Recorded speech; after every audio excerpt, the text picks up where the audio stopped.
Hello, my name is Mike Bishop and I'm going to be talking about military practices.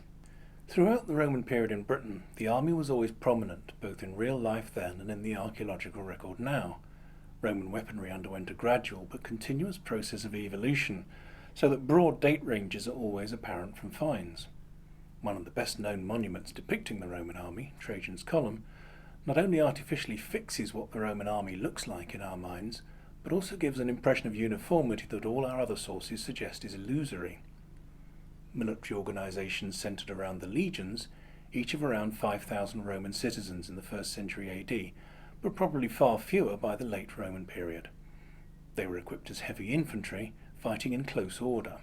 The legions were supported by auxiliaries, units of around 500 or 1,000 peregrines or non-citizens from the provinces of the empire. These provided the cavalry and light infantry vital to support the heavy infantry of the legions on the battlefield.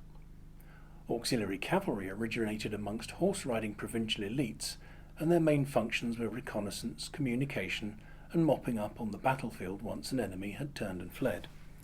And here are some pieces of Roman cavalry equipment: a pendant, a junction loop, and another pendant.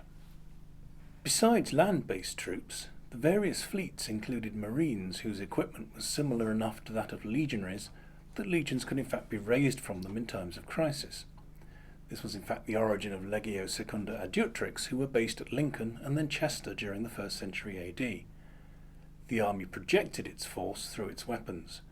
At long range they had missile weapons like bows, slings, and torsion artillery. As a result, arrowheads, slingshot, and artillery bolt heads and stone shot are often found archaeologically, and this is an example of a catapult bolt.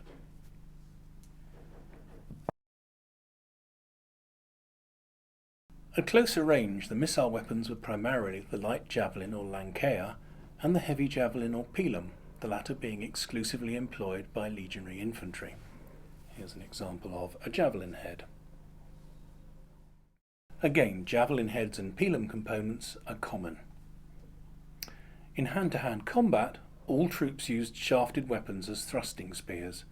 Auxiliary infantry and cavalry had the hasta, whilst legionaries used the pilum in the same way when occasion demanded. Larger spearheads from thrusting spears are much rarer than those from javelins. Finally, cavalry had the long sword or spada and infantry the short sword or gladius. Infantry also carried an additional sidearm in the form of the pugio or dagger. Whilst the weapons themselves are rare, components, particularly from handles or scabbards, are common. All Roman soldiers fought with a shield, and it was an integral part of the style of combat. They did not just parry with it, but actually used it offensively to punch and jab. Legionaries had a curved body shield befitting their close order role, whilst flat auxiliary shields could be rectangular, hexagonal, or oval.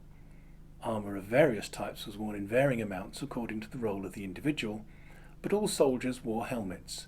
Body armour included ringmail, scale, and articulated plate. There's an example of some scale armour here,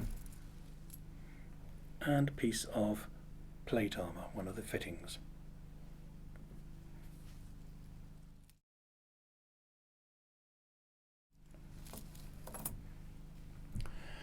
Iconographic evidence supports the view that the last of these, the so-called lorica segmentata, was used exclusively by citizen troops in the early empire, but that they could also be found with mail and scale. Auxiliaries, on the other hand, were limited to scale and mail. Limb armour was also employed, centurions wearing greaves and infantry articulated arm guards known as manicae to protect their sword arms. The fewest changes over time are to be found amongst the weaponry, but the diversity in personal equipment, much of it relating to how the soldier carried that weaponry, was huge. All soldiers wore belts, primarily to give them something to which they could attach their sidearms. However, the belt not only offered an opportunity to personalise their panoply, but even became a status symbol. The apron, a series of straps hanging down at the front from the belt, seems to have had no function other than to advertise the presence of the owner through movement and sound.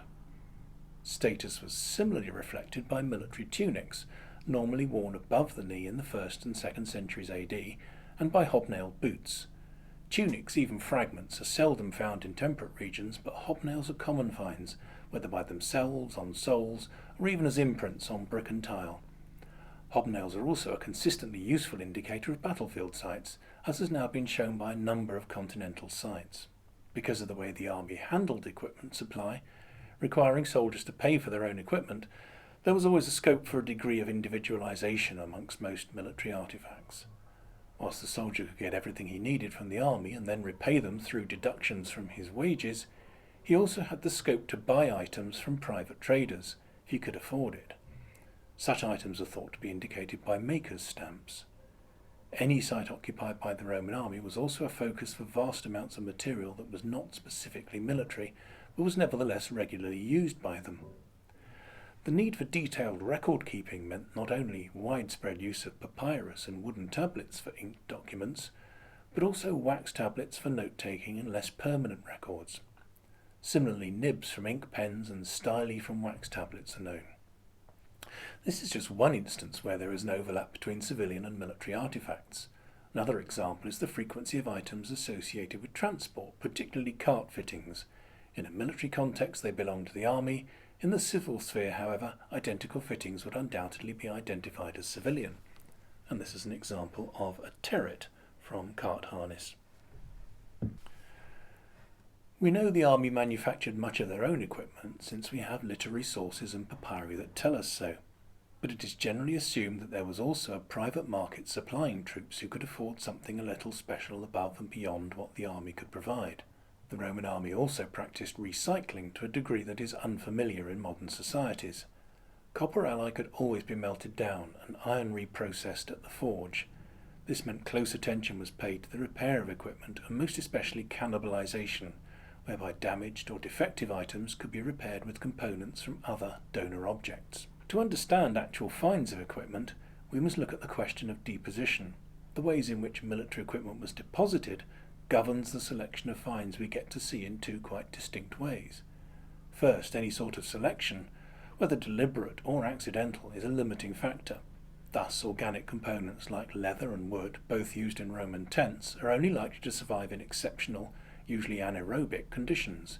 Even bone can fall victim to acidic soils. Similarly, the degree to which equipment suffered attrition was not uniform. Because of its interlinked nature, ring mail possessed very great integrity, and consequently small pieces are very rarely found, although larger chunks, even complete shirts, do occur occasionally.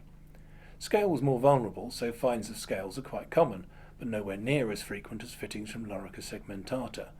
The complexity of plate armour meant that bits all too frequently seem to have dropped off, and this is a piece of lorica segmentata, a hinged buckle. This all means that we cannot judge the relative amounts of the different types of armour from finds alone. I'll be going into more detail about items of armour, weapons, and the cavalry in other films in the series.